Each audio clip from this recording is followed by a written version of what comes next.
point did you realize I can't do this on my own anymore? I need some type of therapy, because that's a taboo. Now therapy is taboo not only in the Black community but in religious communities, because these some religions are like, oh my God, just pray, it'll go away. The depression. Well, I couldn't do it because I grew up. I prayed a lot, even when I went through my deep dark side. I prayed a lot, and I think God gives you free will to make the right choices. So he's the one that he's there for you. He protects you, but you got to do some work yourself.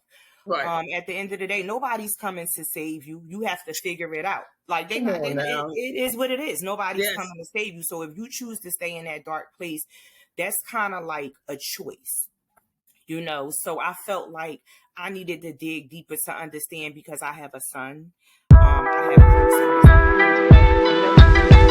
From my mother at that point. And what happened for me is I also discovered about myself is that I didn't grieve anything, whether it was the loss of a job, the loss of a relationship. So I just went through life just moving on, carrying that grief with me and never grieving anything.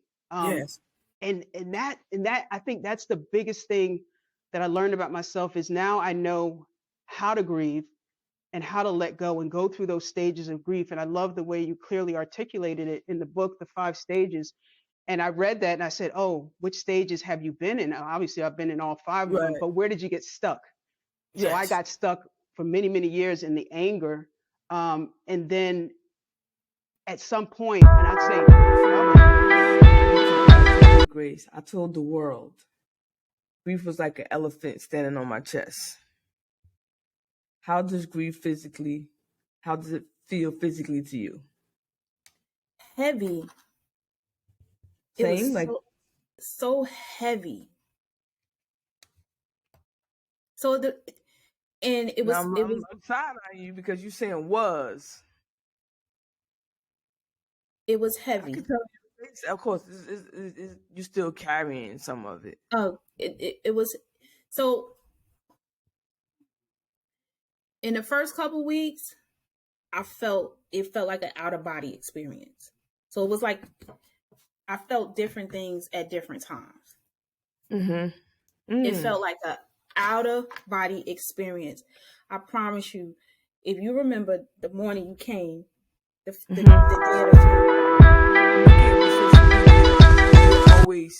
I try to be vulnerable on social media to inspire other people to be their authentic selves, because it's not a place where authenticity exists. Yeah. Right. But I don't get that from you. No.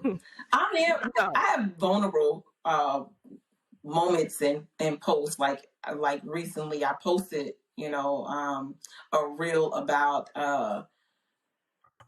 it was basically saying this moment was when I was going through some of my toughest times, like really dark space, and nobody noticed it because I was smiling and everything else and going on with life. It was literally the darkest. Like I was pulling myself out of a space and nobody noticed it. Nobody noticed it. It was really well up until then. Yeah. And then the cheese slipped once she passed. Oh man. Okay. Yeah, melted. Knowing the 5 stages of grief.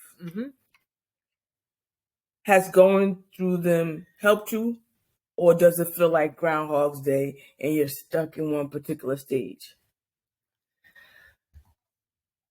I would say anger, denial, acceptance, depression. I would say that I am stuck in depression. Really? Yeah. I'm stuck in depression. So it's like Groundhog's Day. It's like Groundhog's Day, because I miss that woman. When I say, I think everybody felt that. Let's take a pause for that. She missed that. You miss your mother. I miss my mother.